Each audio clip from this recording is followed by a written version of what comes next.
Bonsoir tout le monde. Bienvenue à cette séance régulière du conseil de votre conseil municipal le 6 septembre. J'espère que vous allez bien. Merci d'être là. Vous êtes presque une quinzaine en présence et quelques personnes à distance. Je ne sais pas si d'abord il y en a qui ont essayé les vélos libre-service depuis mardi passé. On a fait une inauguration de ces vélos-là. Et en tout cas, moi, j'étais chez Canadian Tire vendredi dernier. Et il y avait un vélo attaché. Donc, il y a une personne, donc un citoyen, au lieu de prendre son auto, où il n'y avait pas d'auto, je ne connais pas l'histoire, était allé donc faire un petit magasinage, un petit regard chez Canadian Tire. Je trouvais que c'était exactement le but premier du projet, du service, soit d'abord de vous offrir une alternative aux citoyens, nous, une alternative à l'auto et peut-être au vélo sans assistance électrique quand c'est loin. Comme on sait, on va faire nos courses, nos commissions pas mal à Magog. Alors, c'est à rentrer. C'est fini les vacances. On est toutes de retour. On est stimulé. On s'est vu cette semaine au conseil. On est très stimulé par les défis qui nous attendent cet automne. Des grands dossiers. On a aussi les conseils consultatifs, les 5 comités consultatifs qui sont relancés. Alors, du côté de l'administration et du personnel, on souhaite quand même combler 2 postes notamment importants, là, celui de directeur général adjoint et aussi directeur particulièrement des services techniques. C'est un gros poste, celui qu'occupait M. Lambert pendant de nombreuses années. Et donc, on avait eu un intérêt, mais là, vraiment, on souhaite aller de l'avant pour combler ce poste de façon permanente. Même chose pour un inspecteur en environnement. Donc, il manque quand même un peu de monde à l'appel à l'interne, mais j'en profite pour remercier le personnel, franchement, pour leur excellent travail, puis vraiment leur dévouement à la municipalité. Vous ne le voyez pas, nous, on le voit. Je ne le voyais pas quand j'étais à votre place, mais c'est vraiment, c'est beau de voir ça. Alors, j'en profite pour les remercier. Il y a certains dossiers, gros dossiers, on va dire, là, qui vont être plus actifs cet automne. Puis là, ça m'amène à parler du CPE. Je vais vous informer que les 31 places qui étaient prévues pour 2023 n'auront pas lieu. Dans le fond, c'est que le CPE, le Jardin de Fanfan, qui s'occupait de réaliser cette phase-là et se sont retirés. Donc, ce que ça veut dire, c'est que nous, on continue. On est unanime, on est clair que ça nous prend 60 places en garderie, un CPE dans notre communauté. Donc, on va continuer à faire des démarches auprès d'autres CPE pour y arriver. Ça nous amène aussi à traiter de façon séparée le projet du pavillon communautaire qui est dans les cartons depuis quelques années. Alors, on le reprend de façon indépendante. Et on va s'assurer que vous soyez tenus informés de l'avancement du projet là, au cours des séances du conseil. Au niveau de la communication aussi, on souhaitait faire des petites améliorations pour vous informer, donner des nouvelles des comités consultatifs. On ne le fait pas souvent. Vous savez qu'il y a la voirie, la transition écologique, il y a le comité consultatif des lacs, la protection des lacs, puis le comité sur aussi le développement du village. Alors, on a décidé là, que ce soit à travers l'infolette et aussi peut-être quelquefois en séance, donc de vous donner des nouvelles. Si vous avez des suggestions d'amélioration, quoi que ce soit, vous nous dites, on aime ça, on a besoin de votre rétroaction. Alors aussi, il y a deux sujets avant d'adopter notre jour, deux suivis, notamment. Il y en a peut-être d'autres, la période de questions, mais 2 suivis des dernières séances. D'abord, il y avait la pétition concernant le déplacement de la station de lavage. Vous savez, ça fait aussi quelques articles dans les journaux. On est en communication donc avec le ministère de l'Environnement. Alors, pour vous dire que les pourparlers ont lieu et s'assurer que vraiment on a fait le tour pour éviter les risques pour l'environnement et aussi s'assurer qu'on est en bonne et due forme. En fait, puis il y avait peut-être une information à ce sujet. M. Lambert, vous informer des nouvelles de la journée. Oui, écoutez, on a été informés en fin de journée de la position du ministère de l'Environnement.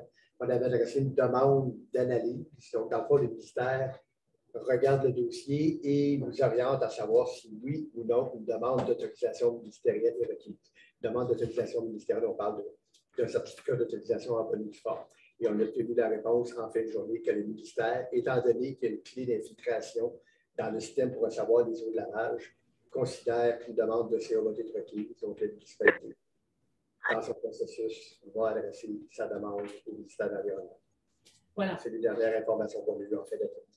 Merci. Puis aussi, vous assurez les citoyens aussi qu'avec, pour parler avec le parc national, on parle du directeur général, vraiment s'assurer qu'on met sa coche pour la protection aussi de la faune dans les eaux. Alors, voilà, merci pour ces informations supplémentaires-là. Aussi, bien, je pense qu'il y a 2-3 séances. Là, il y avait aussi le dossier du bassin des eaux fluviales, là, Jet-Bleu, la Grive.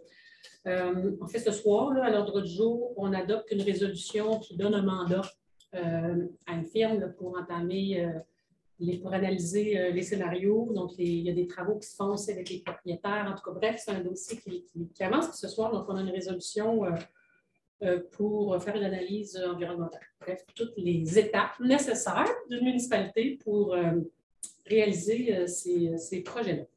Alors, ça fait le tour. Donc, si pour le moment, donc, je prendrais une personne pour proposer l'ordre du jour chez vous, chers collègues.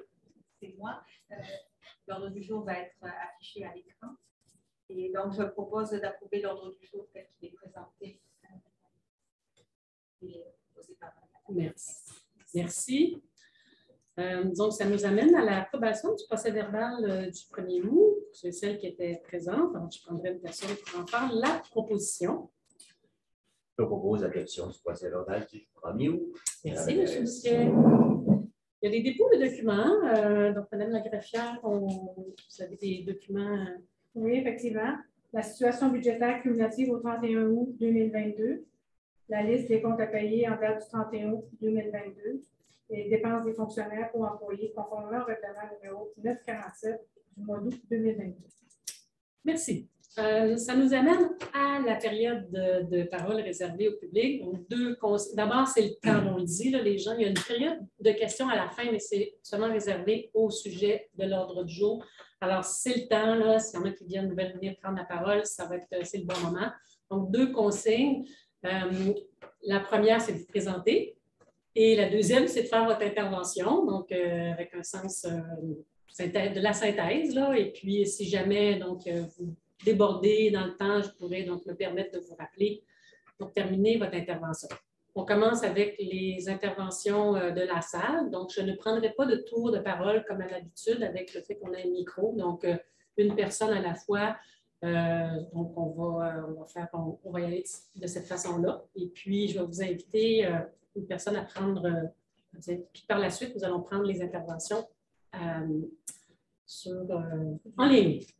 Alors, j'invite le premier intervenant. Vous pouvez venir en avant ici. C'est ça. Donc, à cause qu'il y a à cause maintenant que nous sommes en ligne, nous devons prendre le micro pour se présenter. OK. Bien, bonjour tout le monde. Robert Paquette. En fait, j'ai des inquiétudes par rapport aux nombreux développements qui se font ici à Offord. Et puis, j'ai parlé avec Mme Ouellette de ces inquiétudes-là. C'était concernant l'eau. Et puis, je me demandais s'il y a des études d'AQUIFER qui ont été faites ici pour Offord, parce qu'on entend tous les jours à la télé, dans les reportages, qu'il y a du manque d'eau partout. À Sutton, ils ont cessé de faire du développement. À Bromont, ils parlent maintenant de probablement creuser des puits parce qu'eux, ils prennent leur eau dans la rivière.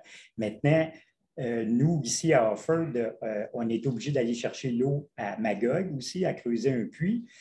Puis ce qui m'inquiète là-dedans, c'est le développement. Et ce qu'on autorise aussi en même temps. Juste donner un exemple, avec 2 nouveaux voisins qui se sont établis, la municipalité a donné des permis pour avoir une piscine.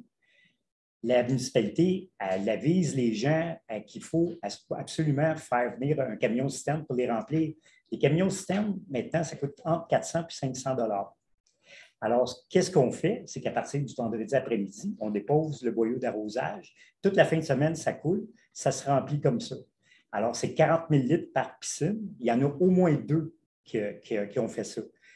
Puis là, je me dis, bien, à ce moment-là, pourquoi la municipalité ne prend pas des moyens pour valider ça? C'est simple, parce que si on a à prendre un camion-citerne, bien, on demande une facture, une preuve, comme quoi que ça a été utilisé. Et puis, sinon, ben, c'est quoi les recours qu'on a? Parce que si on a un coût de 400-500 $ pour un remplissage, c'est quoi la pénalité à ce moment-là? Si c'est 250 $, c'est encore rentable. Je vais utiliser encore mon boyau. Je pense que si on regarde avec les développements qui se font encore au Bouvreuil, puis encore Il y a dans... l'inquiétude. Oui, c'est ça, il y a de l'inquiétude à ce niveau-là. Merci. Ben, peut-être on peut donner de l'information en général là, sur la question de l'eau ici, la question de nos puits et puis ce que nous avons comme information. Écoutez, je peux vous donner l'information pour les puits municipaux. OK, évidemment, les puits privés, c'est pas quelque chose que la municipalité gère. Le réseau d'aqueduc de la municipalité est alimenté par 9 puits différents. Il y a les 2 principaux puits. Vous avez nommé celui sur le territoire de la ville de Magog, à côté du Saint-Hubert, c'est vrai. Et il y a également le puits sur l'avenue des Villas. Ces 2 puits-là donnent 70 % de la capacité d'approvisionnement du réseau d'aqueduc de la municipalité. Ces 2 puits-là, à vrai dire, tous les puits de la municipalité ont des sondes à l'intérieur sur lesquelles on mesure le niveau d'eau, 365 jours par année. Mais les 2 principaux puits, c'est-à-dire Villa et puits de la rivière aux Cerises, les données sont transmises à l'hydrogéologue, ce qu'on appelle, on fait un suivi analytique. Donc, à chaque année, les données sont envoyées afin de faire la corrélation entre les données réelles et les données théoriques et de nous aviser si jamais il y a un rabattement accéléré de la nappe. Donc, est-ce que le puits donne la capacité théorique ou il est en train de perdre de sa capacité, de sa pérennité? Donc, ça, c'est fait à chaque année et on a un drapeau qui devrait nous être levé par l'hydrogéologue, ce qui n'est pas le cas présentement. Ce qui est important de savoir aussi, quand vous parlez du développement, le périmètre urbain, on a fait les calculs pour la densification du périmètre urbain à 100 %. Et les puits qu'on a actuellement, avec la capacité de chacun de ces puits-là, est bon pour suffire à la demande de la densification complète du périmètre d'urbanisation. Avec une conservation normale. Évidemment, c'est des conservations de TBE urée et des remplissages de piscines de rivières en pleine période estivale. Peut-être qu'effectivement, la municipalité devra prendre des mesures, mais la municipalité pourrait permettre de densifier complètement son périmètre urbain avec ses capacités actuelles. Merci. Donc, effectivement, on a peut-être le comité de pression écologique et tout. On pourra voir, s'assurer qu'il y ait quand même de l'information qui soit donnée aux citoyens pour la prévention. Peut-être juste un ajout pour les compteurs d'eau. Non, je ne pourrais pas, malheureusement. Bon, je lis quand même. C'est ça, en effet. Oui, le prochain intervenant. Benoît Dumont. Je vais continuer à parler d'eau, entre autres, mais de la qualité de l'eau. Moi, je suis adjacent au projet Bouvreuil. Oui. La semaine dernière, on a eu une coupure d'eau pour brancher la nouvelle partie. On devait avoir de l'eau, on devrait recouvrer l'eau en dedans de 24 heures. Ça a pris 8 jours. Aucune information. On ne sait pas ce qui se passe. Est-ce que c'est un problème d'information? C'est un problème de qualité? Il y avait-tu un problème parce qu'on a des filtres dans les maisons, il y a des réservoirs, il y a de la glace qui se fait. Est-ce qu'il faut tout jeter ça? Faut-il changer les filtres? Y a-t-il un problème de qualité? Ensuite de ça, pour ce qui est du projet de Bouvreuil, on nous a parlé au départ que la circulation devait se distribuer, devait se faire principalement par la rue de la Muse, étant donné que c'est là qu'il y avait le moins de résidents, qu'on dérangeait moins de monde. Il n'y en a pas eu du tout du côté de la rue de la Muse. Tout s'est fait par la rue du Héron. Depuis la première semaine de juin, on vit ces inconvénients-là qui ne sont pas distribués. On nous a dit au début juillet qu'une fois que le ponceau serait installé, la circulation se fait de l'autre côté. Le ponceau est installé, la circulation ne s'est pas faite de l'autre côté. Présentement, on remplit les fossés du côté de la rue de la Muse en passant par la rue du Héron. Ça devient tannant. La poussière, puis on n'a pas d'informations. Moi, j'ai envoyé plusieurs courriels à la ville. J'ai eu toujours des réponses. Je leur remercie. Mais s'il y avait un suivi continuel pour nous donner des informations, ça éviterait qu'on ait l'air des chialeux qui demandent toujours des informations pour finalement les obtenir. Je ne sais pas à combien de citoyens vous répondez, mais ce n'est sûrement pas productif de répondre 20 fois la même chose si toutes les personnes sur la rue posent les mêmes questions. Fait que je voudrais savoir où on s'en va avec ça. Parce qu'il reste les poteaux, il reste l'asphaltage, il reste les fils qui s'en viennent. Il y a des accès temporaires qui ont été faits. Est-ce qu'ils vont être temporaires? Parce qu'en plus, là, j'imagine que vous avez vu la configuration. il va y avoir beaucoup de remplissage puis beaucoup d'excavation qui va se faire sur des terrains. Ça va passer où, ça? Par les accès temporaires, par les rues? Par quelle rue? Il va y avoir une réglementation, une surveillance? Bref, c'est l'ensemble de mes questions. Je vais donner la parole à M. Lambert. Merci. Soyez assurés que la question de la surveillance des chantiers, c'est une des premières fois dans nos ententes avec le promoteur qu'on ajoute des éléments qui sont liés à la circulation. Alors, définitivement, les entrepreneurs ne sont vraiment pas habitués à ça. Ça va demander encore une vigilance supplémentaire. Alors, donc, je vais laisser M. Lambert voir son retour de vacances aujourd'hui, comment il traite, il va s'occuper du dossier. Écoutez, en entrée de jeu, j'ai pu comprendre que vous avez dit qu'il y a une coupure d'eau, vous avez recouvré l'eau 8 jours plus tard. Non, l'eau potable. Je me suis fait tromper, c'est l'eau potable. On a eu l'avis aujourd'hui. On devait avoir de l'eau potable 24 heures après. Ça a pris 8 jours pour avoir de l'eau potable. OK. Bon, regardez, la réponse aurait pu vous être donnée que la vinification préventive était minimum 5 jours. Là. Ça aurait pu vous être donné. L'avis de l'entrepreneur nous a dit 24 heures. La fermeture. Non, l'eau potable. Mais donc, on va faire des correctifs. On ne rentre pas dans le détail, mais définitivement, l'entrepreneur n'est pas sa coche. Là, puis il y a de l'insatisfaction parce que aujourd'hui, oui, je peux être d'accord avec M. Dumont, d'ailleurs. C'est ça. Donc, définitivement, il y a un problème. C'est juste qu'on se dit, bon, il y a reprendre aujourd'hui la communication avec l'entrepreneur pour les autres éléments. Ce que j'en sais, par contre, c'est que là, présentement, l'entrepreneur, cette semaine, il est à réaliser des travaux de rechargement. OK? On est allé nous-mêmes, OK, envoyer un inspecteur aujourd'hui pour vérifier la faisabilité d'effectuer du transport par la rue de la Muse. Il y a des travaux qui se faisaient, encore une fois, d'aménagement à hauteur du Ponceau qui empêchaient toute circulation. C'est la raison pour laquelle la portion de la rue de la Muse, qui était du côté Héron par rapport au Ponceau, le transport se faisait là. Et la certitude qu'on a eue, c'est que dès demain, OK, tous les transports se faisaient par la rue de la Muse parce qu'ils seraient capables de circuler à la hauteur du Ponceau. Donc, je vous invite effectivement, si ce n'est pas le cas, à nous signaler parce que c'est la certitude qu'on a eue aujourd'hui quand on a envoyé un inspecteur sur le projet. C'est compris pour l'asphaltage aussi? L'asphaltage, écoutez, ça, c'est des travaux qui sont prévus pour la semaine prochaine. OK, la couche de base. Donc, l'information qu'on avait eue de l'entrepreneur, OK, c'est que lui, il ferait tout ce qui est en son possible pour balancer les volumes de transport pour être équitable. OK? Et là, ce qu'on reçoit comme message, OK, c'est que la qualité est évidemment. Dans un esprit comme celui-là, l'asphaltage devra effectivement circuler complètement par la rue de la Muse. Merci. Plus de camions demain. Pardon? Plus de camions demain du côté du Alors, prochaine personne, vous voulez vous avancer, s'il vous plaît? Oui. Bonsoir. Guy Lacerte. Bonsoir. Alors, j'ai une question par rapport au terrain de Balma. Oui. Alors, il y a plusieurs années, la famille Catchpa a fait une cession du terrain de Balma à la municipalité pour que ce soit un terrain de Balma. Qu'en est-il maintenant? C'est ma question.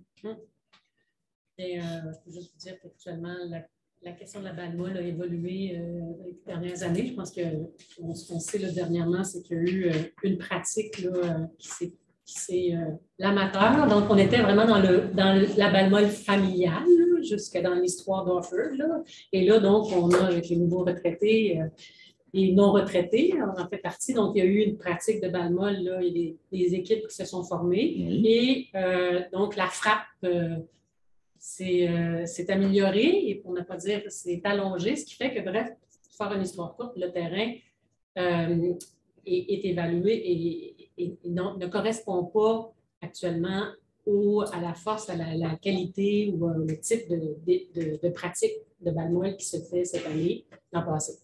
Alors, pour ce qui est ça joue encore, en fait, il y a encore des enfants, il y a encore le terrain de Balma, il est présent actuellement, c'est juste qu'il ne peut plus pour des questions d'assurance, à être utilisé pour des joueuses qui ont une frappe ou qui sont plus, je ne sais pas si c'est une question d'âge ou une question d'âge.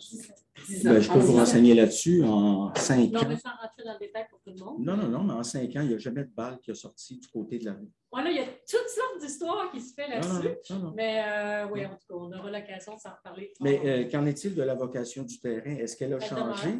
Non, elle n'a pas changé. Oui? Bon. Alors, Parce que s'il y a eu un changement de vocation de terrain, j'aimerais en voir les Non, non, il preuves. n'y en a pas eu. Il n'y en a pas du tout. Il y a pas de- Alors, un terrain de balle molle, on devrait être capable, même adulte, de jouer sur un terrain de balle Mais molle. là, c'est ça, c'est des différents. Il y a eu une décision du conseil municipal. Donc, Alors, demain soir, je vous invite, j'invite qui veut de venir à Eastman, parce que les citoyens de Orford, on doit aller jouer maintenant à Eastman. Je vous invite de venir voir le terrain, comment c'est organisé là-bas à Eastman. ouais. Ça va vous donner des idées pour pouvoir organiser et rendre le terrain conforme ici. Mais merci. Je vous d'ailleurs. j'invite, venez. Ouais. Vous allez Merci voir. de l'invitation. Parce qu'il y a quand même presque une cinquantaine de personnes qui Ouais. pratiquent ça Non, sur mais 2 soirs. Non, mais je sais que c'est vraiment un dossier qui n'est pas agréable, qui n'est pas le fun pour vous, pas le fun pour nous. C'est pas facile d'avoir de prendre une décision administrative. Mais il y a moyen de s'organiser. Bien, on compte toujours. On est en collaboration pour les suggestions. Moi, je pense qu'effectivement, il y a lieu. J'en ai plein de suggestions. On va trouver des solutions pour qu'on ait un terrain de palmoile qui soit adapté, qui réponde enfin aux règles. Là. Désolé, ce n'est pas nous autres qui décident de ces règles-là. Je fais partie de la job plate. Voilà. Merci. Donc, prochain interlocuteur. Oui. Bonjour. Bonjour. Mon nom, c'est Philippe Quintal. Ah, bonjour, Philippe Quintal. Bonjour, bonjour. Donc, comme vous en doutez, c'est au sujet de la station de nettoyage Oui. de bateau. Puis je suis très heureux que les communications avec le ministère aient bien, puis que donc qu'ils reçoivent les informations nécessaires. C'est après qu'on ait communiqué avec eux, étant donné la fragilité du milieu, puis le fait qu'il n'y avait pas de traitement spécifique à l'eau, que ça n'allait pas dans des égouts, tout ça, on a dit, bien, normalement, ça devrait prendre une demande pour avoir un certificat d'autorisation. Donc, on est content que ça aide dans ce sens-là. Merci. Donc, j'ai déposé une pétition la dernière fois, dernière rencontre. C'était plus pour le côté acceptabilité sociale là, qui n'était pas là au niveau des voisins. Et puis, un document aussi là, pour les bonnes pratiques que le ministère de la forêt de la faune et des parcs a sorti en 2018. Là, on voyait que ça ne correspondait pas là, à ce qui était demandé. Il y a 30 mètres d'un fossé qui peut aller vers un ruisseau aussi. On suggère que ce soit près des rampes de descente de bateau. Plusieurs choses. Le document est assez complet. Oui. Puis ma question, une des questions, rapidement, là, il y a une subvention qui existe. Le ministère de la faune, la forêt, la faune et des parcs, pour aller jusqu'à 15 000 $ pour faire l'installation d'une station comme ça. Et je sais que vous avez été refusé. Vous avez demandé la subvention, ça vous a été refusé. Donc, j'aimerais savoir quels critères qui n'ont pas passé. Parce que vous dites que l'endroit répond à tous les critères, vous dites, et bien, ce critère-là, ça ne répond pas aux bonnes pratiques du ministère. Et le document est très clair, je l'ai déposé à la dernière seconde, vous pouvez le regarder, je pourrais même vous en citer des bouts. Bon, vous l'avez vu, fait que ça ne correspond pas. Puis, pour avoir la subvention, il fallait que ça corresponde, mais je voulais savoir, moi, on me dit, le ministère, j'ai posé la question, est-ce qu'ils ont fait la demande? Puis, tout bonnement, on me dit, oui, ils ont fait la demande, puis on leur a refusé. Mais j'ai demandé pour quelle raison, mais il ne veut pas me dire. Je peux comprendre, confidentialité, mais je voulais savoir c'était quelle raison. Et, merci. En fond, les subventions, on ne les a pas à chaque fois. Définitivement, les personnes qui gèrent les programmes ne nous donnent pas nécessairement les raisons. Je pense qu'il y a eu vraiment là-dessus, on était en communication. Je pense qu'il faut juste dire qu'on a toujours été de bonnes intentions. On a suivi le cadre. On a été en communication avec le ministère de l'Environnement. Là, pour peut-être aussi votre intervention fait que le ministère a comme allumé sur des choses. Tant mieux si c'était. Parfait, moi aussi, je suis très heureux. Exactement. Là, on est en même place. Donc, pour la question de la subvention, définitivement, on n'a pas la réponse, on vous la donnerait, mais on ne peut pas faire l'hypothèse qu'ils n'ont pas donné. Non, mais je pense que ça aurait été bien qu'ils nous la donnent. Ça aurait peut-être donné un guide aussi. Pourquoi il en accorde autant et vous ne l'avez pas eu? Il y a plein de raisons. Là, OK. Puis, ce que vous avez dit, vous avez parlé à la direction du parc du Montford. Moi, j'ai communiqué avec eux, je leur ai appris, ils n'étaient pas au courant qu'il y avait ce projet-là.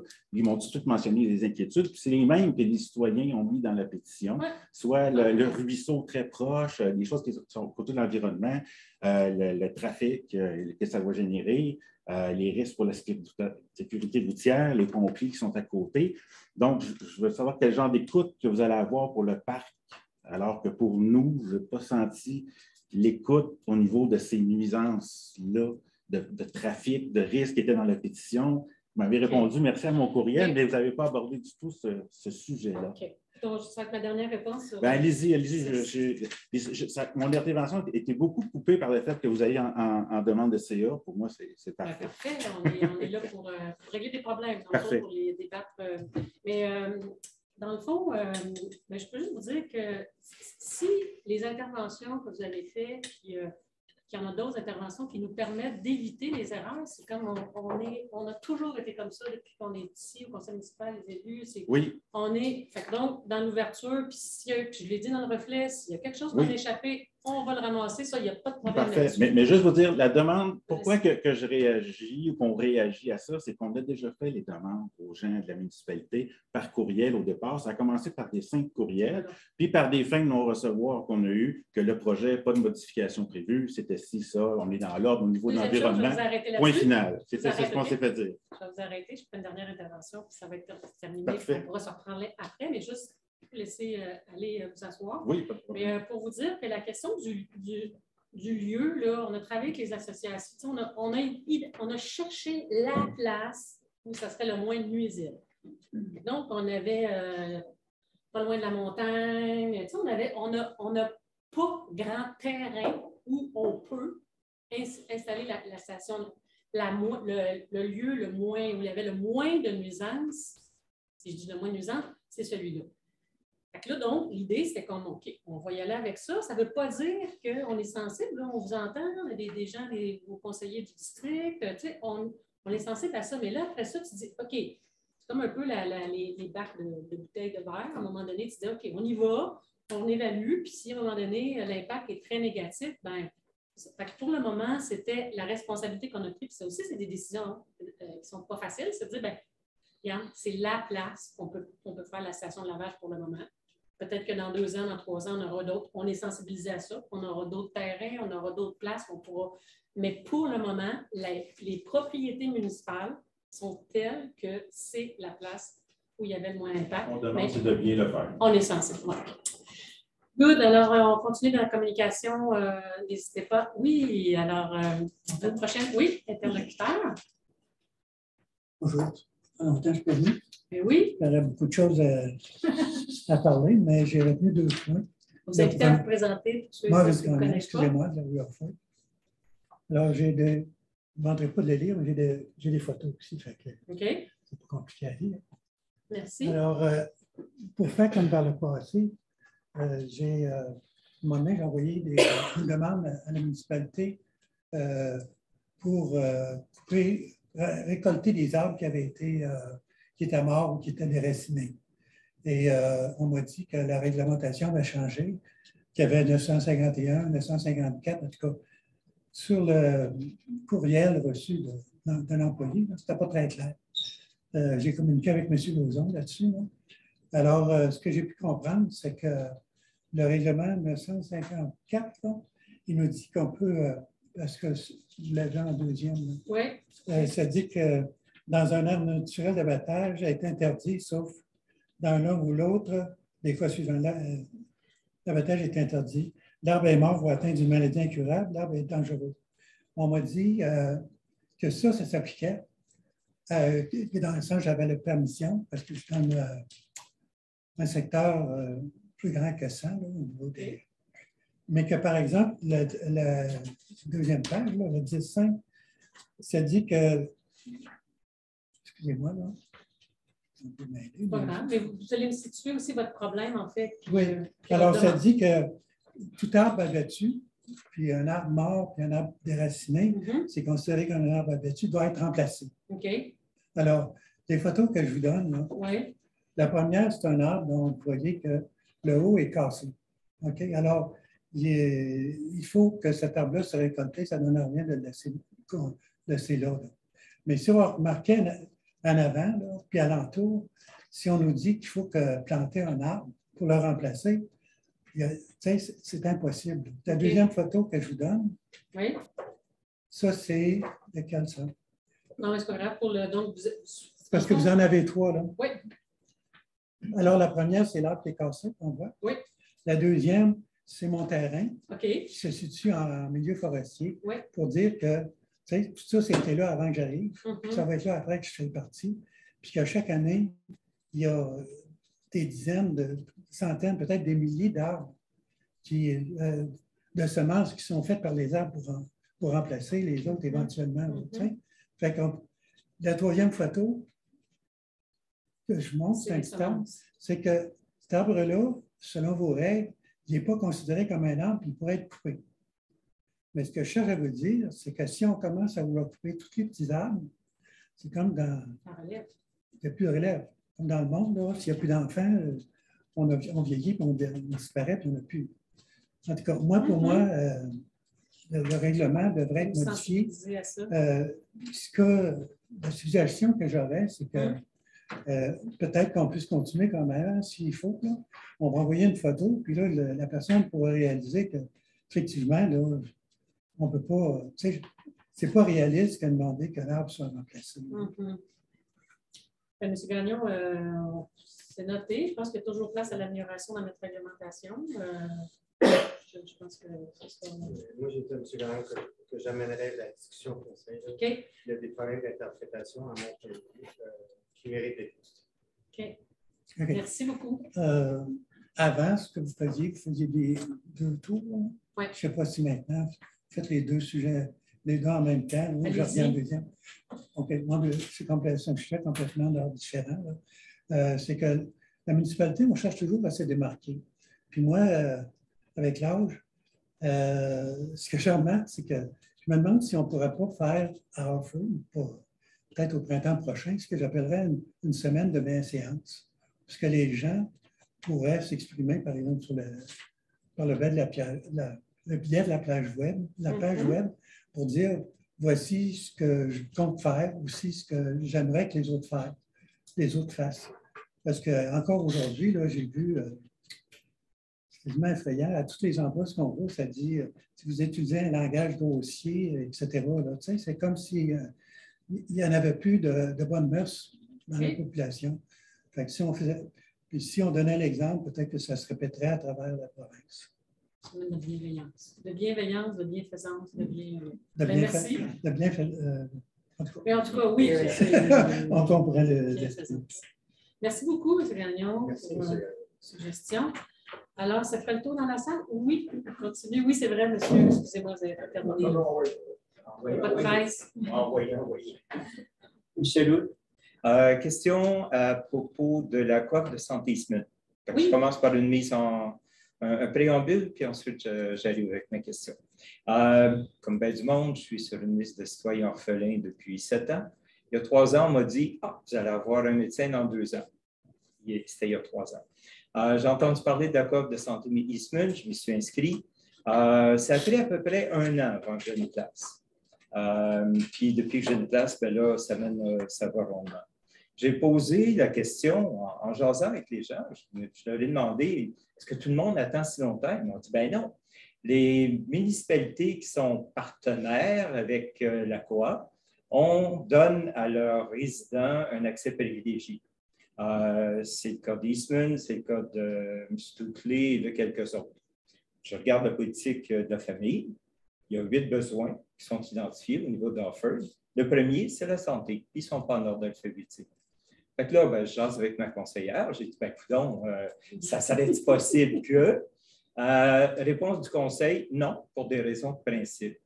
Ma question, finalement, pouvez-vous clarifier les principes qui s'appliquent pour ne pas commanditer, supporter la coop de santé d'Eastman? Je donne la parole. Non, je t'appelle. En fait, c'est effectivement, c'est délicat pour nous, puis pour moi, nécessairement, j'en fais partie. Là, je suis une personne qui travaille dans le réseau de la santé et des services sociaux depuis longtemps. Et pour moi, la question de financement du réseau de la santé doit passer par les taxes et que l'on a par le gouvernement, où on ne parlera pas de la question de la privatisation des services, c'est pas ça que je parle.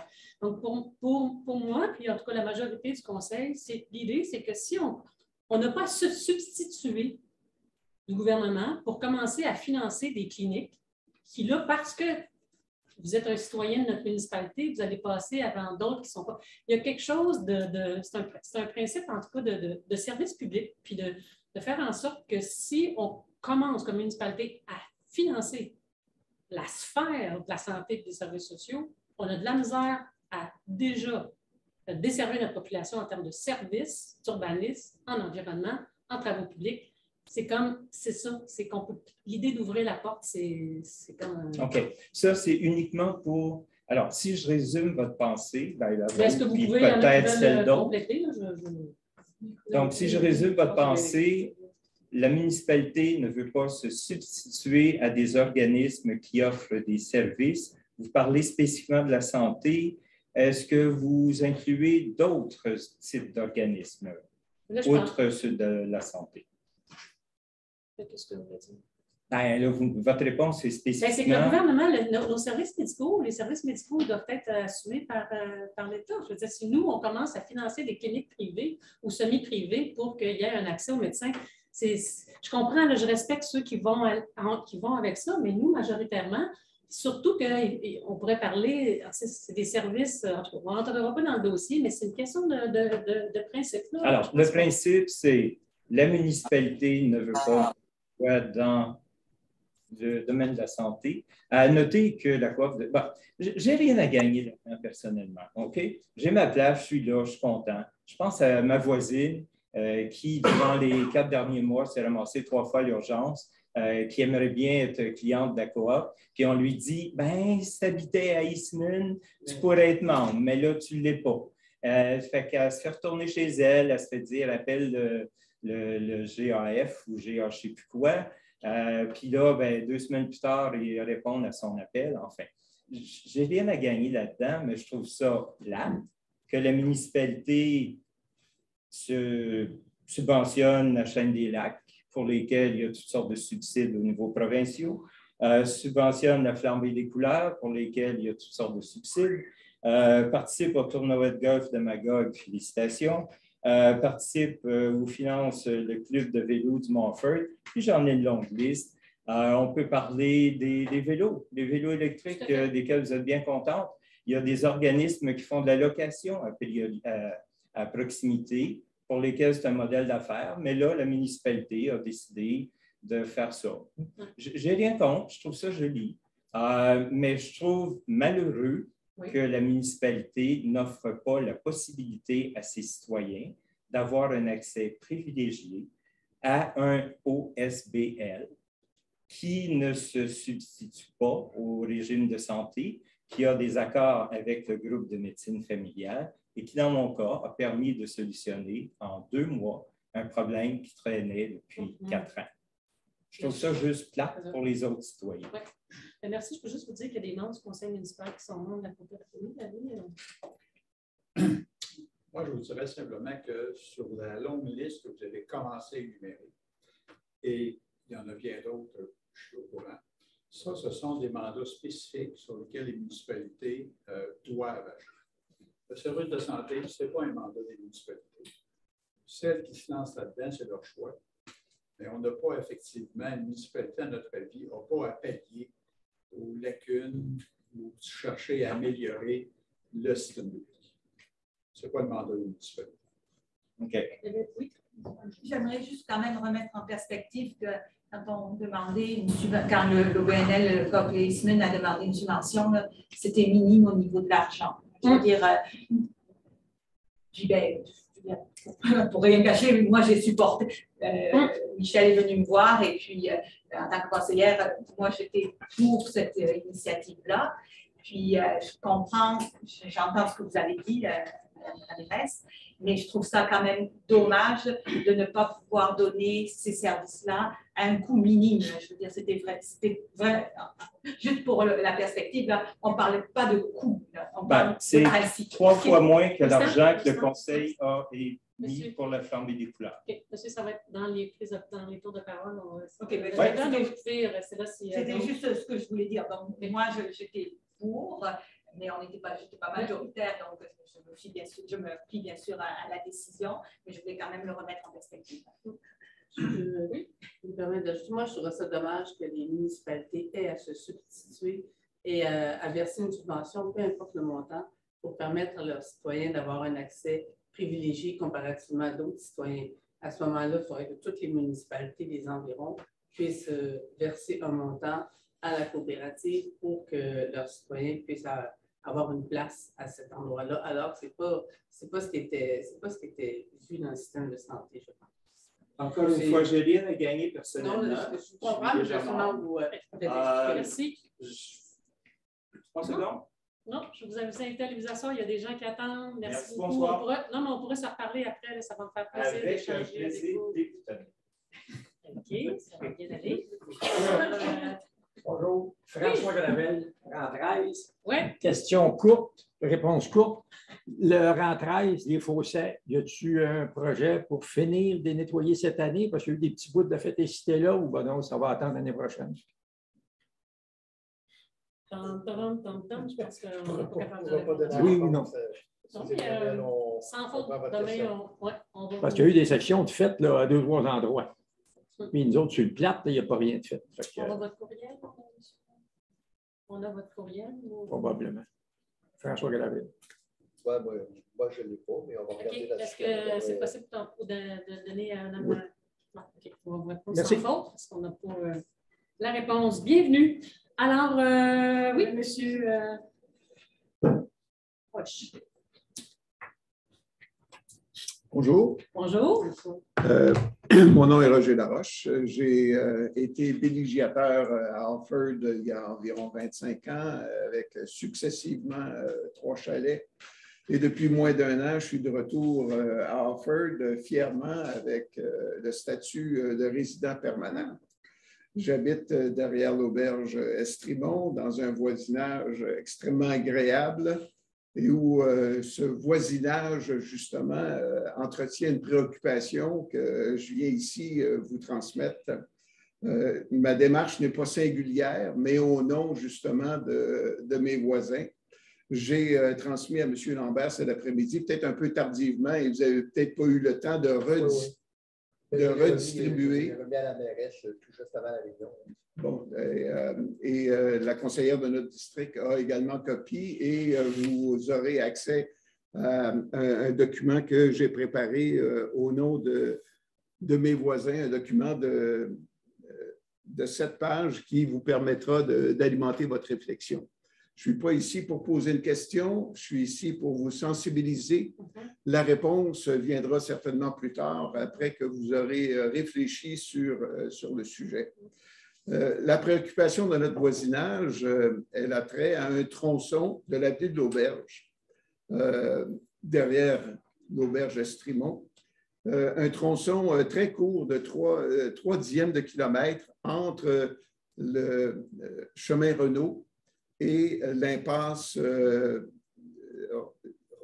Roselin, qui est à peu près dans le milieu de l'auberge Estrimont. Alors, vous voyez, c'est très, très court.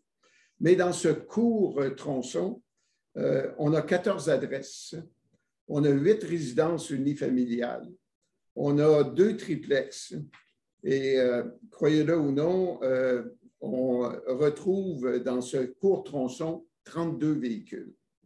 Alors, ça fait un gros volume de trafic et là, le Conseil a autorisé et mis permis pour une construction future de 2 triplex qui va augmenter encore le volume de véhicules et on va se retrouver à peu près avec une 40aine de véhicules résidents. À ces véhicules résidents-là, ajouter le passage répété des employés de l'Estrimont qui se servent de ce court tronçon-là comme raccourci pour atteindre leur stationnement qui est à côté du tennis. Ajouter 2 circuits d'autobus. ProLater, UPS qui à tous les jours passe. C'est un tronçon qui est fait avec 2 crochets ou des courbes aveugles où aujourd'hui, à notre grande surprise, et encore une fois, je vous en remercie, on a nettoyé les fossés et amélioré la visibilité. Mais l'effet pervers de ça, c'est que les gens se sentent plus en confiance puis vont plus vite. Alors, tout ça pour vous dire aussi que c'est une artère qui n'a pas un caractère aussi résidentiel qu'ailleurs sur le territoire, parce que c'est une voie vraiment transitoire. Il y a les gens qui viennent des Cèdres en haut, qui arrivent en vélo, qui vont s'en servir pour court-circuiter, pour ne pas aller tout de suite au chemin du parc, mais aller tout de suite, aller plus sécuritairement au trottoir. Puis, et il y a les gens d'en haut aussi qui passent. Alors, ce qui fait qu'on a un fort volume de véhicules et il n'y a pas d'accotement, il n'y a pas de trottoir, puis on a des petites familles. Et on a des jeunes actuellement qui commencent à bouger. Alors, et se retrouvent dans un contexte de précarité. Alors, ça, c'est la mise en contexte. La demande qu'on vous transmet, et on a sensibilisé la conseillère de notre quartier qui a eu la courtoisie de venir nous rencontrer la semaine dernière. On a fait une rencontre de rue. Et puis, notre demande est qu'à chaque extrémité de ce fameux tronçon-là, c'est-à-dire qu'un peu après le chemin Renault et à peu près à la hauteur, juste dans la fameuse courbe au niveau du tennis, là, si vous connaissez le secteur, ça vous permet de visualiser. Et ce n'est pas pratique courante sur votre territoire, mais on trouve ça ailleurs, dans plusieurs municipalités. Ce serait d'installer un bollard central qui rappellerait que la vitesse, parce que quand on rentre à Estrimont, on dit que c'est un secteur à 30 km/h, mais c'est le seul endroit où on dit qu'on est à 30 km/h. Donc, je pense que ce tronçon-là vulnérable mériterait d'avoir un rappel qu'on est dans une zone à 30 km/h. Et dans le document, là, on le précise, que M. Lambert vous transmettra. On précise à peu près les endroits où la circulation téméraire et rapide pourrait être ralentie. Pas question de mettre des lots d'âne comme on a à Soutière-sur-le-Lac. Ça, c'est bruyant, ça risque de créer des dommages aux véhicules, mais ça aura un effet ralentisseur incontestable. Et si ça pouvait se faire avant la saison hivernale, parce qu'il faut enlever cette infrastructure-là, je pense l'hiver, on ne peut pas laisser... mais ça vous permettrait d'avoir un laboratoire aussi sur votre territoire sur l'efficacité de cette mesure-là, que nous, on croit qu'elle serait très efficace, surtout au niveau des courbes. Et puis, ça protégerait les petites familles et puis les enfants. On a des enfants là, de 2, 3, 4 et 6 ans actuellement. Alors, donc, ma présentation est de vous sensibiliser. Vous aurez accès aux documents de 7 pages qu'on a préparés avec photo à l'appui. Faites-en réflexion et réponse viendra ultérieurement. Et puis, mais on est confiant que vous serez sensible à cette préoccupation-là. Et je vous dis, on n'a pas fait signer de pétition ou quoi que ce soit, mais il y a un sentiment unanime dans le voisinage d'aller dans ce sens-là. Et ça se fait ailleurs, pourquoi pas chez nous. Merci beaucoup d'avoir pris le temps de venir nous sensibiliser. Vous l'avez fait. Et votre collègue du conseil pourra ajouter au propos. Puis on apprécie parce qu'on est là pour ça, justement, pour agir sur les rues, puis c'est qu'ils s'en vont augmenter le sentiment de sécurité. Donc, c'est bien noté. Mais encore une fois, on ne veut rien enlever aux automobilistes ou aux conducteurs ou quoi que ce soit, mais on voulait juste tempérer un petit peu. Les mesures d'apaisement. C'est ça. Alors, bonne lecture du document. Merci beaucoup. Merci. Vous comptez sur nous.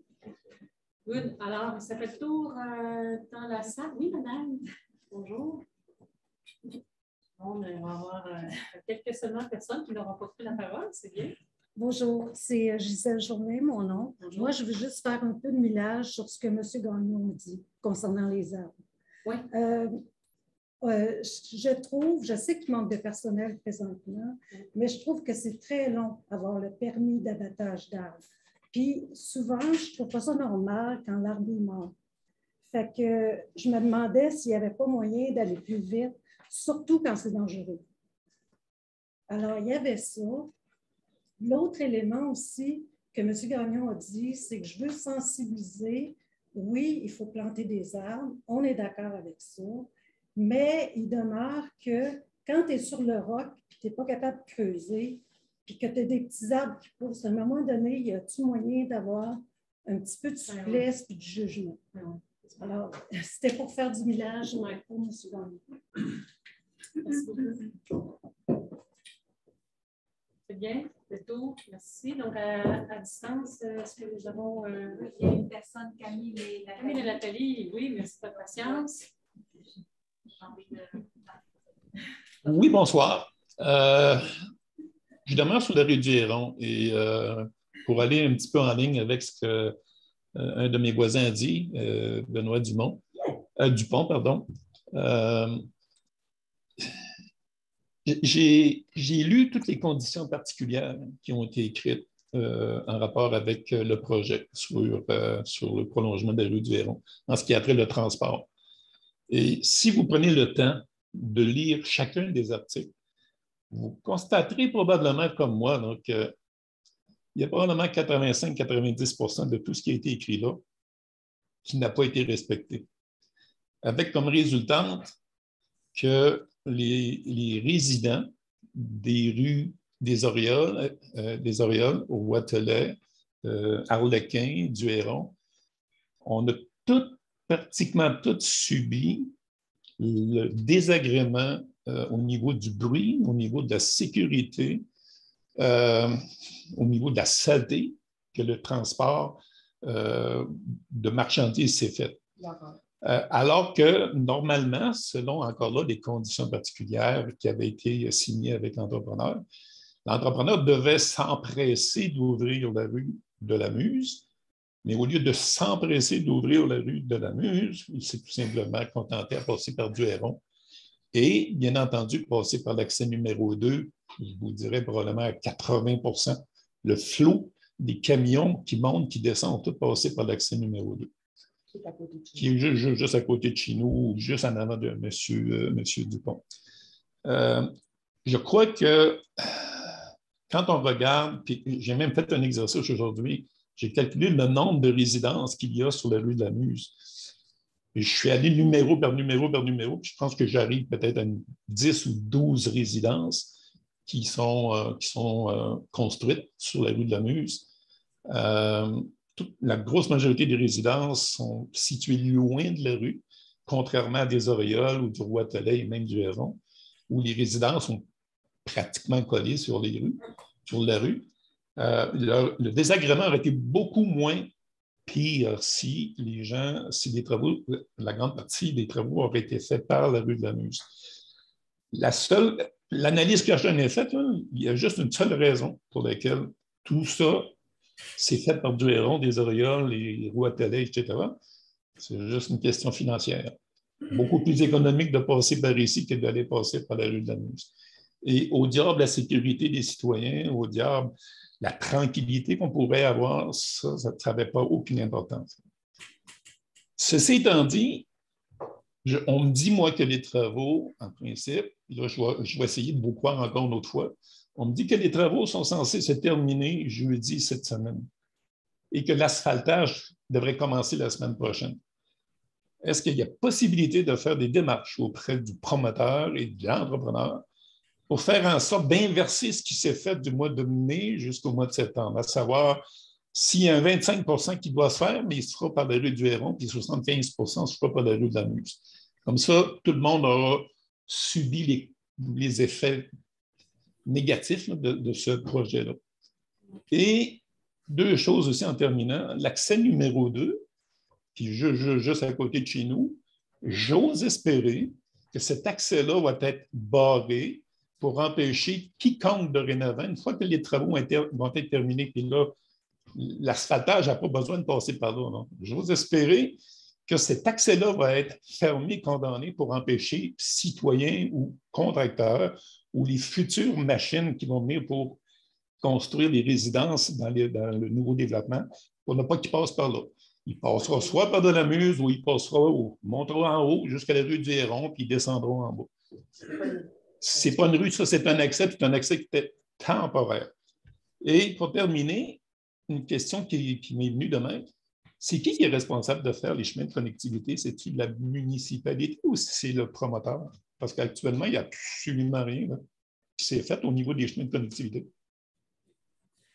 Oh, je vais laisser M. Lambert. Merci. On est vraiment, je sais que les inconvénients sont épouvantables. On était conscients, on a tenté de faire le maximum pour donner les conditions. Puis effectivement, les conditions ne sont pas nécessairement respectées par l'entrepreneur. On disait tantôt. Pas du tout. C'est pas du tout respecté, Mme Boivin. Puis je pourrais compter sur 2 mains le nombre de jours où les dossiers sont terminés à 5h30. Non, mais excusez, je ne voulais pas enlever de l'importance ou pas du tout respecter. Tout ce que je veux dire, c'est que, dans le fond, il y a des éléments, il y a des nuances peut-être à apporter sans rentrer dans trop de détails, mais peut-être, M. Lambert, la question peut-être de préciser ce qui s'en vient. Écoutez, j'ai dit tantôt là, que l'asphaltage, l'information qu'on a eue, devrait débuter la semaine prochaine. Là, je vous ai entendu dire que les travaux devraient être tous complétés pour jeudi. Là, ça, je ne sais pas où vous avez obtenu cette information-là. C'est un représentant de Grondin Construction. OK, moi, je n'ai pas cette information-là. Ouais, tout ce qu'il me dit, moi, c'est qu'il va rester probablement juste du nettoyage à faire au niveau là, de sortir du matériel, sortir des roulottes, des amoncellements de terre, probablement. Là. Mais le gros des travaux, en principe, se termine jeudi cette semaine. Puis l'asphaltage débute la semaine prochaine. Du moins, c'est ce qu'on m'a dit. Puis c'est pas moi qui l'ai inventé, c'est Grondin qui me l'a dit. Mais j'en serais pas du tout à une mauvaise nouvelle ou à une mauvaise information, parce que depuis le début, c'est toutes des informations un petit peu bizarres qu'on reçoit. Donc, c'est jamais noir sur blanc. On prend note de vos suggestions, recommandations. Et votre question, c'était qui est responsable de faire les chemins de connectivité? Oui. J'ai compris. Qu'est-ce que vous entendez? Oui, peut-être. C'est parce que selon le plan, si vous regardez le plan, ici sur la rue du Héron, juste à côté, il y a un terrain vacant à côté voisin de chez nous. D1. Et c'est le lot D1. Puis là, après, il y a comme 2 bornes qui en soi, le chemin de connectivité qui va descendre en bas de la rue du Héron. Parler des liens piétons, des liens. Oui. OK, oui, non, ça va être à la municipalité à les construire, ça ne sera pas à l'entrepreneur. Ah, OK. Donc, c'est pour ça qu'il n'y a aucun arbre qui est abattu, qu'il n'y a aucune terre qui a été brassée. Donc, c'est la ville qui va faire ça. Oui. C'est bien. Alors, ça ferait le tour. Il reste une personne, oui, Jean Nadeau. OK. Vous voulez...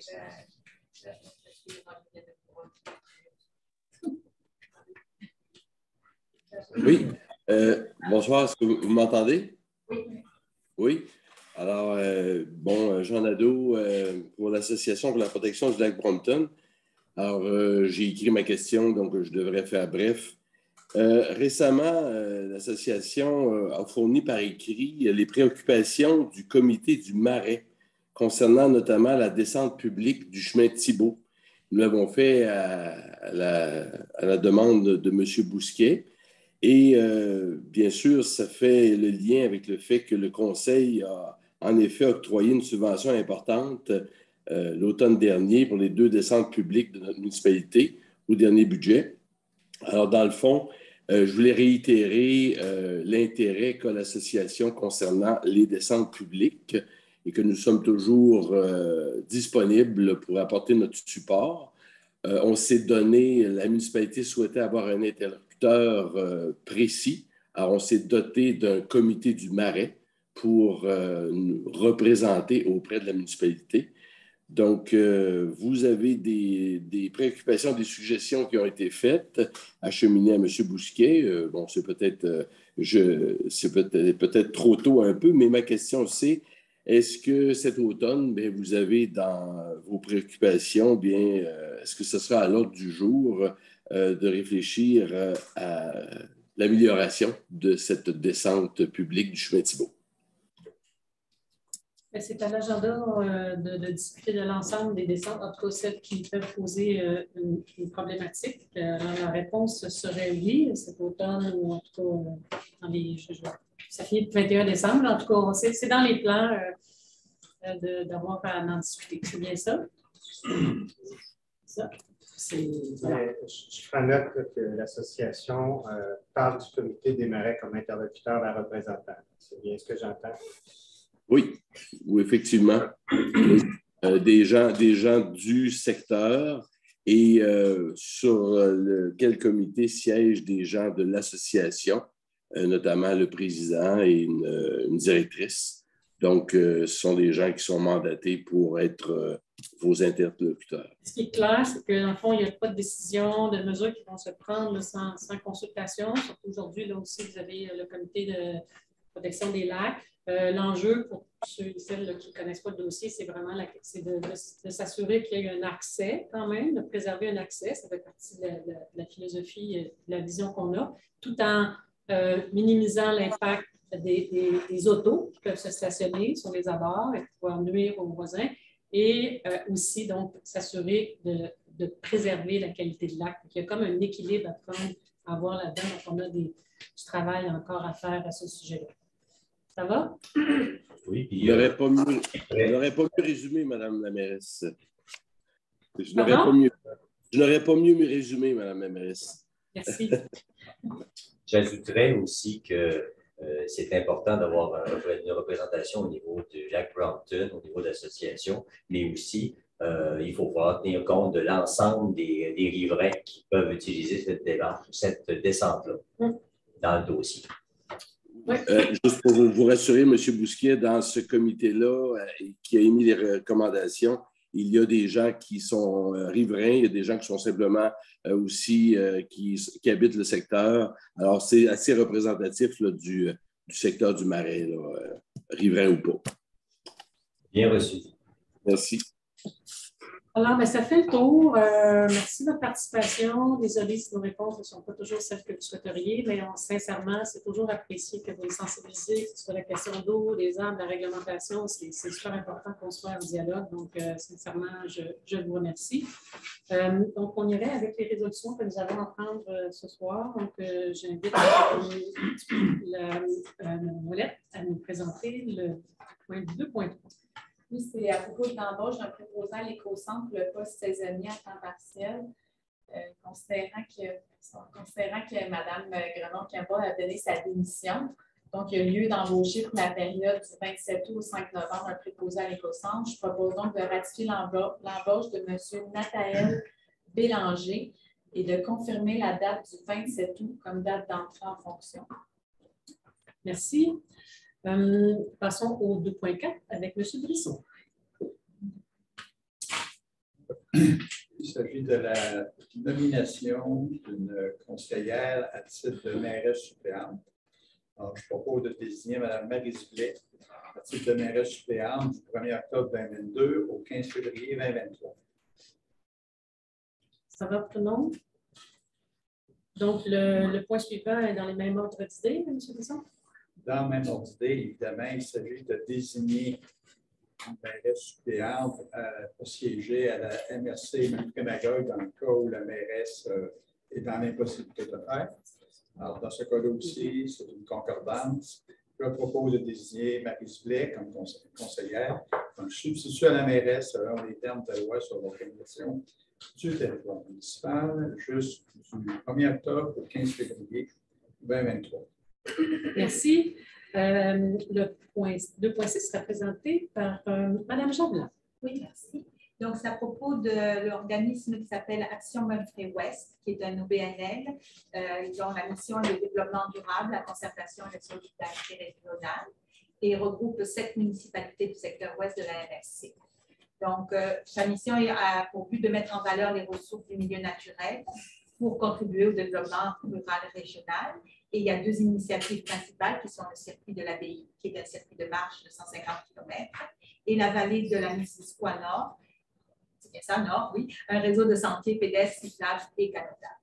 Donc, on a reçu une demande de l'organisme pour payer un quote-part pour l'année 2022. Donc, je propose de remettre à l'organisme Action Memphrey Ouest pour une situation exceptionnelle due à la COVID avec des réductions qui ont été nécessaires pendant les 2 dernières années, une diminution des services. Donc, un montant de 8 500 $, représentant la quote-part annuelle, montant étant puisé à même le fonds général. Merci beaucoup. J'invite monsieur. OK, je le prends. C'est à vous. Ça va être la prochaine. Alors, écoutez, Monsieur Lauzon. Merci beaucoup, Madame la mairesse. Alors, il s'agit d'une contribution d'organisme Souper du partage, comme on le fait régulièrement, je pense, à chaque année. les bénévoles que vont concevoir avec c'est de 350 paniers de Noël. Et nous allons faire une modeste contribution de 275 à cette œuvre. Allons-y avec la prochaine résolution financière qui est présentée par la conseillère Roxane Moyer.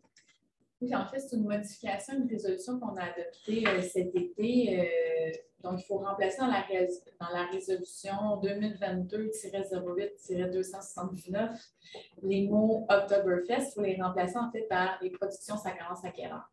Donc, c'est pour un événement au cœur villageois. La modification est faite. Oui. Ça va, Mme la greffière, ça vous convient?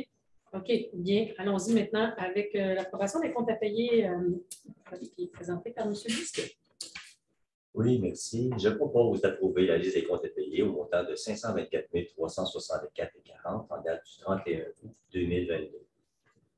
Merci beaucoup, Charles. Passons maintenant à l'urbanisme, quelques décisions à prendre. Donc, j'invite la conseillère Valérie Plais à nous faire la première présentation. Oui, ça concerne une demande pour la construction d'un garage fait par M. Daniel Vandenberg au 45 chemin de Londatra.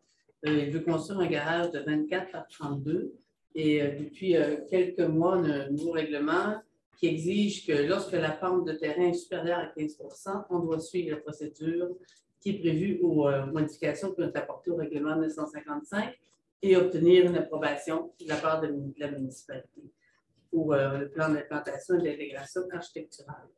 Donc, M. Vandenberg a présenté cette demande. Au niveau de son garage, au niveau de l'intervention, les critères qu'on doit analyser, entre autres, on doit analyser si l'intervention est planifiée de manière à diminuer l'empiètement dans les zones de pente de 15 à 30 %. La demande qui a été faite était de faire son garage dans une zone qui est entre 15 et 17 %. Ah, puis l'implantation, on doit aussi regarder si l'implantation de la nouvelle construction engendre une augmentation de l'emprise au sol et on doit s'éloigner le plus possible des hauts et des bas de talus. Dans le présent cas, la personne s'éloigne le plus possible des talus à forte pente qui sont très présents sur le côté, dans la cour avant et également au niveau des autres accès. Autre point, au niveau du garage, comme il est situé dans la cour avant, il va être situé le plus près possible de la sortie de la route. Donc, c'est un autre point qui est à regarder comme un critère positif. Et l'aire de stationnement où le garage est situé est déjà aménagé, il y a déjà des autos qui se stationnent là. Donc, il n'y aurait pas d'abattage d'arbres de façon très, très limitée. L'architecture du bâtiment tient compte de l'ensemble de la topographie du terrain. Le comité consultatif d'urbanisme est d'avis que le projet respecte les critères qui sont énoncés dans le règlement et je propose d'approuver le présent projet de PIA concernant la construction du garage détaché en question, de faire parvenir la résolution au propriétaire, M. Vandenberg. Voilà. Merci, ça va pour cette décision qui a été discutée. Ça nous amène à la prochaine décision, résolution à prendre. Je pense qu'il est présenté par M. Bisson. C'est ça. Alors, il s'agit d'un projet d'ensemble qui se nomme Hébergement Nature. C'est la demande, c'est un PIA qui concerne le chemin d'accès au projet d'ensemble, ainsi qu'une des résidences du projet en question. Alors, il y a une toute petite section du chemin d'accès qui se situe dans un secteur où la pente est entre 15 et 30 %. Et même chose au niveau de la résidence, une petite portion au niveau de l'implantation qui est dans une zone similaire. Alors, la demande qui est présentée respecte effectivement les objectifs du règlement, c'est-à-dire que le chemin est tracé de telle manière qu'il y ait le moins possible dans une section au-delà de 15 % de pente. Il respecte également un milieu humide qui est situé du côté nord du chemin d'accès. Et la résidence, elle, est située tout près du chemin d'accès en question. Il y a beaucoup de distance.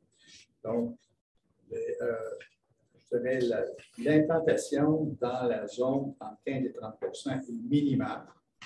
Et tout ça est situé au meilleur et presque seul endroit possible pour construire et le chemin d'accès et la résidence. Je propose d'accepter la demande de PIA qui a été formulée par Hébergement national. Merci beaucoup. Ça va. On n'a pas été en mesure de voir exactement sur le plan, mais on a deviné. Alors, merci beaucoup. Ça nous amène à la prochaine décision de PIA qui est présentée aussi par vous. Il s'agit simplement d'une demande à l'effet de déplacer, en fait, de démolir et de reconstruire une remise. C'est sur le chemin de Fête des Rochers. La particularité, c'est que c'est situé dans le secteur qu'on appelle un corridor faunique, donc pour lequel il doit y avoir des autorisations particulières. La remise en question, qui est existante, située plus loin que la résidence que la nouvelle remise à implanter. La nouvelle remise sera implantée dans un secteur qui est déjà déboisé, déjà aménagé. C'est quand même un chemin d'accès pour la résidence. Donc, et tout ça, et ça demeure dans le même axe remise maison, dans l'axe Est-Ouest, qui est l'axe du corridor faunique. Donc, c'est même, le CCU a considéré, et le Conseil considère que c'est même une amélioration, qu'il y a un plus grand respect du corridor faunique que l'ancienne situation. Donc, pour cette raison, le Conseil, je recommande l'acceptation de la demande de PIA en question. Merci beaucoup. Alors, nous avons des contributions de fin de parc décidées ce soir. J'invite Mme Blais à nous en faire la présentation. En réalité, c'est uniquement une modification de la résolution qui a été adoptée le 1er août dernier, qui concerne une opération cadastrale qui vise la compagnie 91 66 68 42 Québec Incorporé. La résolution est de modifier justement l'emplacement de l'aire que la municipalité veut garder de 10 %. Donc, au lieu de ce qu'on doit uniquement faire, finalement, c'est de modifier l'annexe B qui était prévue à la résolution du 1er août dernier pour modifier l'emplacement de l'aire de 10 % qui sera gardée par la municipalité. Donc, je suggère de modifier cette résolution-là afin de remplacer l'annexe B par l'annexe B1 que vous voyez à l'écran. Donc, après davantage d'informations, donc il y a eu une évaluation pour améliorer cette décision-là, c'est bien ça? Oui, et on peut dire que la superficie demeure la même, soit 10 % de la superficie. Merci. OK, Lou, voirie infrastructure 6.1 avec M. Bouzon. Oui, alors, l'hiver approche, semble-t-il, et on va parler déneigement. Donc, il s'agit de donner le premier contrat cette année, parce que je cherche pour les chemins de classe 1 et 2, donc les plus grands, qui sont dans le sud du village. On parle d'un contrat qui avait été rempli cette année par la firme G. Leblanc Excavation pour un montant de 410 000. Et les soumissions reçues pour l'année prochaine, pour l'année qui vient, finalement, on parle de 22-23. Vous les voyez à l'écran, sont 450 790 pour M. G. Leblanc Excavation. Et le deuxième prix, meilleur que celui de cette année, pour le déneigement GSD, sort à 367 137,51 sous. Alors, je propose donc de conclure un contrat avec la compagnie de déneigement SSD au même montant et de le faire pour 2 ans en prévoyant une indexation pour la deuxième année. OK. Alors, merci beaucoup. Ça nous amène à la prochaine résolution à 6.2 avec M. Brisson. Alors, on est dans le cadre des travaux de reconstruction d'une section de la rue de la Terrasse. Donc, il y a des frais supplémentaires à ce qui était prévu. Au niveau de, en fait, il y a des travaux supplémentaires et d'excavation et de coupe d'arbre.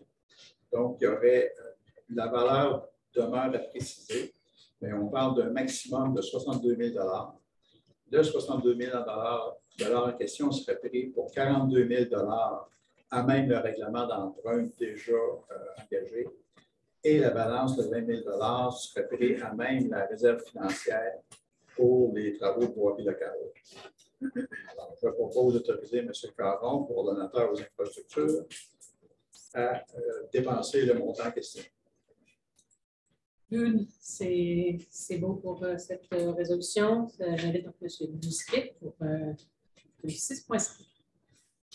Oui, effectivement, c'est le service professionnel de balancement. En fait, la municipalité désire obtenir le service professionnel de conseil pour la réalisation d'un balancement hydraulique du réseau d'aqueduc. La municipalité a demandé à 3 personnes, à 3 firmes de soumettre un prix. Malheureusement, une seule a fourni un prix, soit la firme EXP Incorporée. Donc, je propose à ce moment-ci de mandater la firme EXP Incorporée pour la réalisation du nouveau balancement hydraulique du réseau d'égout pour un mandat de 27 927,43 $. Toute taxe incluse. Une correction à la résolution, c'est le balancement hydraulique du réseau d'aqueduc et non pas d'égout. C'est quand même important. C'est ça. C'est notre livre, Mme Lacroix. Merci, monsieur.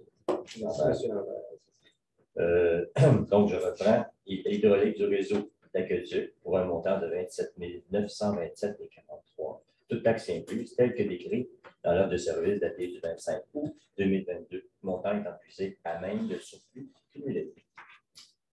Merci. La prochaine décision, résolution est présentée par la conseillère Roxane Ouellet. Oui, il s'agit d'autoriser la caractérisation, de donner un mandat pour la caractérisation biologique des milieux humides d'un secteur qui est situé à l'ouest de la rue des Grès. Vous savez, la municipalité veut être en action pour solutionner cette problématique-là d'écoulement des eaux qui affecte les résidents du secteur Jet-Bleu. Donc, je propose de mandater la firme Entourogide AL afin de réaliser la caractérisation biologique des milieux humides d'un secteur situé à l'ouest de la rue des Grès, selon l'offre de service, en date du 24 août 2022. Un montant de 9 940 $, montant puisé à même le fonds général. 6.7, j'invite la conseillère Martine Jacques. Oui, merci. Donc, ça concerne une demande d'aide financière pour les travaux admissibles sur les routes municipales.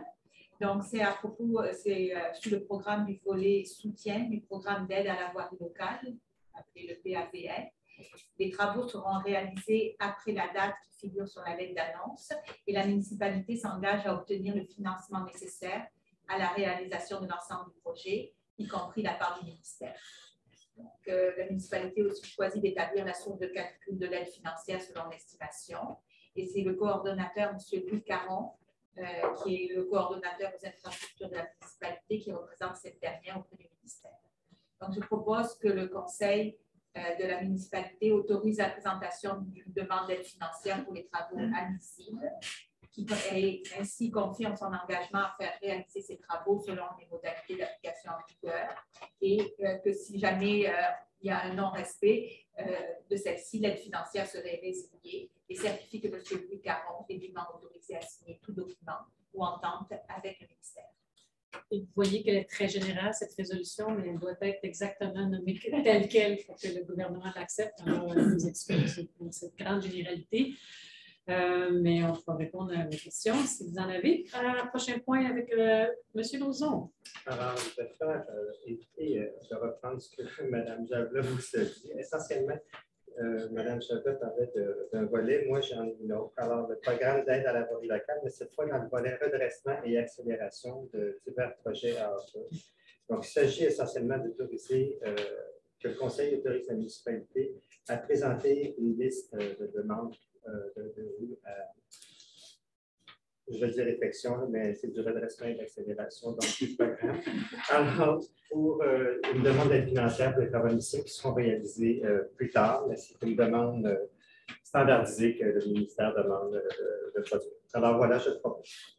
Merci. Donc, il y a des subventions qui financent, c'est quoi? Certaines fois 10 d'autres fois c'est 30 donc des réflexions, des travaux. Donc on profite jusqu'à 50 aussi. Jusqu'à 60 Bon, voilà. Ça nous a permis de dire, il y en a pour tous les goûts. Mais il n'y en a pas de 100 Mais bref, on peut dire qu'on a des bonnes subventions cette année à cause d'un travail exceptionnel de l'administration. Oui. En effet, merci. Alors, prochaine résolution, j'invite Mme Ouellet. Oui, c'est une résolution parce qu'un citoyen veut régler des problèmes encore d'eau, d'écoulement des eaux. En fait, c'est la compagnie Genco Inc. qui veut réaliser un projet de système de gestion des eaux pluviales. C'est sur un lot, le lot que vous voyez le chiffre à l'écran, c'est entre le chemin Courtemanche et le chemin de la montagne. Ce projet-là va permettre de régulariser l'écoulement des eaux et d'éloigner l'eau du bâtiment.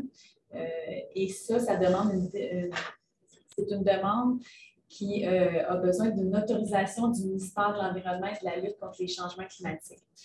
Donc, je propose que la municipalité ne s'objecte pas à la délivrance de cette autorisation en vertu de l'article 22 de la LQE demandé par le firme EnviroGuide AL au ministère de l'Environnement et de la lutte contre les changements climatiques, et que la municipalité s'engage à entretenir ces ouvrages-là de rétention des eaux pluviales et de tenir un registre d'entretien une fois que ces ouvrages-là vont être cédés à la municipalité. Merci. En termes d'infrastructure, on a eu donc on a une fonction d'une entente adoptée ce soir. Donc, j'invite Mme Blais à nous en faire la présentation. Oui, merci. Il y a une demande d'entente qui a été déposée en mai 2022 par la compagnie 94 32 22 11 Québec Incorporé pour réaliser un projet intégré au lot, sur le lot 4 473 638 qui est tout près de l'avenue d'Auberge. Cette demande-là est l'adoption préliminaire du projet en juillet 2022. L'entrepreneur ou la compagnie, je devrais dire, a déposé les documents qui étaient demandés, qui étaient requis. Donc, il y a lieu de signer une entente avec cette entreprise-là. C'est pourquoi je propose de conclure une entente avec la compagnie 94 32 22 11 Québec Incorporé pour réaliser un projet intégré sur le lot que je vous ai mentionné tantôt, qui est près de l'avenue d'Auberge, conformément au règlement numéro 956, qui est d'autoriser la mairesse ou en son absence moi-même et la greffière à signer les documents relatifs à cette entente. Les modalités de l'entente sont prévues dans le document PROM 2022-03. Merci. Est-ce qu'il y a des choses à ajouter à ce sujet, continuant qu'un citoyen ici présent là, qui reste dans le coin? Est-ce qu'il y avait une spécificité particulière à cette entente? Non, mais dans le fond, c'est parce que le règlement sur les ententes relatives à des travaux municipaux prévoit qu'aussitôt qu'on a un projet intégré de 3 bâtiments et plus, ça prend obligatoirement une entente avec la ville. Lorsque c'est desservi par l'Acadie Québécois, c'est le cas. On parle de 3 unités et c'est un projet qui a passé entre les mains du CCI. C'est un projet qui était visé par le règlement de PIA. Donc, ça veut dire tout l'aspect architectural, l'implantation des bâtiments sur le site, l'orientation, ça a tout été vu. Et la municipalité a approuvé le projet de PIA dans des résolutions antérieures cet été. Donc, dans le fond, c'est la possibilité là, pour permettre à l'entrepreneur de réaliser son projet. Si je ne me trompe pas, est-ce que ce serait vraiment la dernière phase de ce projet qui dure depuis plusieurs années? Sur l'avenue de l'Auberge, à l'entrée à gauche et la rue des Merles, là, ça compléterait le développement du secteur. Ouais. Il faut savoir, ça date de l'ancien conseil municipal, ouais. Là, puis bon, vieille histoire qu'on hérite. Non, mais donc on a tenté là, de faire les choses le mieux possible là, compte tenu de la situation. On pourra prendre les questions à la fin. Là. À côté du bivouac, pour faire précision. C'est ça, oui. À côté du bivouac. Ben, c'est tout de suite à côté de la station de pompage. Au coin de l'avenue d'Auberge, il y a une station de pompage d'égout. Donc, le terrain immédiatement contigu à la station de pompage. Là. Donc, ce terrain-là qui est visé par le projet. Alors, bien, merci. On terminerait sans relever l'adoption d'un règlement qui concerne la citation du site d'Orfeu Musique à titre de site patrimonial. Alors, Mme Javla a suivi le dossier particulièrement et nous ont fait la présentation. Intégrale. Non, on vous fait fi de cette lecture intégrale. Sinon, je vais te poser des questions pour pas vous donner. Donc, c'est à propos du règlement numéro 967 qui concerne la citation du site d'Orfeu de musique à titre de site patrimonial. Donc, c'est en vertu de l'article 127 de la loi sur le patrimoine culturel. La municipalité peut citer en tout ou en partie un bien patrimonial situé sur son territoire, dont la connaissance, la protection, la mise en valeur ou la transmission présente un intérêt public. Le plan d'urbanisme et de développement a été d'ailleurs révisé récemment pour intégrer ce niveau d'intérêt patrimonial plus élevé Orpheus Music. La municipalité a aussi reçu une étude en mai 2022 de la firme Bergeron-Gagnon pour le patrimoine culturel. Et les conclusions recommandent donc une citation de l'ensemble du site d'Orfeuille. Cela représente des bienfaits pour la collectivité et des avantages aussi pour les propriétaires de Orfeuille Music. Donc, le site se démarque notamment par la présence d'édifices qui sont spécialement marquants pour le patrimoine québécois de l'époque moderne. Ça dépend où on se situe dans l'époque moderne, je ne suis pas sûre à ce niveau-là. Mais excusez-moi, c'est ça. Je ne suis pas du tout une spécialiste d'architecture. Donc, un avis de motion avait été donné par moi-même lors de la séance du 6 juin.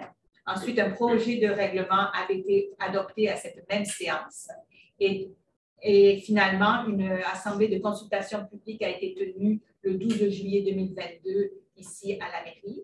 Donc, considérant que tous les membres du Conseil déclarent avoir eu le présent projet de règlement, je propose d'adopter le règlement numéro 967 qui statue et ordonne la citation du site d'Orfeuille Music à titre de site patrimoine. Yeah! Bravo, merci. Alors, je prendrai maintenant des questions, des commentaires sur des sujets qui ont été traités à l'ordre du jour. Alors, je vous invite à prendre la parole. Ce serait juste une question sur le point 6.4 concernant la réalisation d'une caractérisation biologique au milieu humide. Mais c'est des terrains qui sont privés, ces terrains-là. Vous avez besoin, j'ai pensé que vous auriez souhaité avoir une précision sur le terrain qui est. En fait, c'est ça, parce qu'on parlait de ça. J'ai compris que c'était pour l'écoulement des eaux qui affectent les terrains un petit peu plus bas. Là.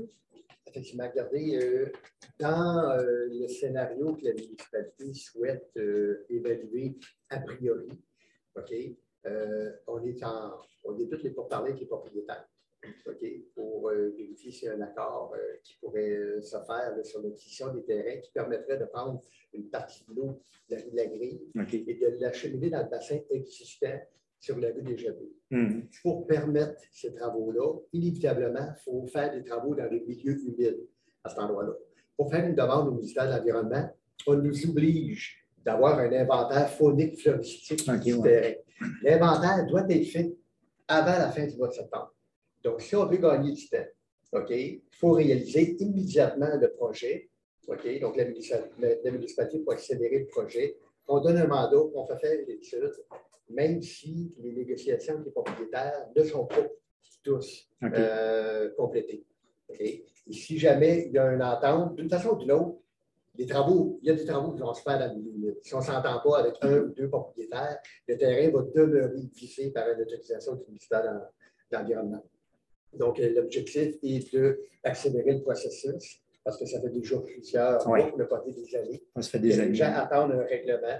Donc, la solution là, est pour permettre une réalisation des travaux, on l'espère en 2023. OK, merci. Bienvenue. Oui. Oui, François Gravel, 6.1, les chemins de classe 1 et 2. Oui. Laurent 13, je trouve aussi là-dedans. Il est là-dedans. Oh. Merci. Déception. Ça va être le défi. On va compter sur vous pour la vigilance et sur notre personnel pour que ça se fasse bien. OK. Alors, ça fait le tour. On vous remercie beaucoup. Merci, chers collègues. Sur le Zoom. Ah, oui, excusez, Non. Non? Alors, que ce soit en ligne, en salle, je vous remercie de votre présence et puis on se revoit à la prochaine séance, le premier lundi d'octobre. Et d'ici là, portez-vous bien. Et même, nous avons une consultation publique, effectivement, jeudi soir. Je propose merci, Roxane. Merci beaucoup, tout le monde. On attache. Salutations.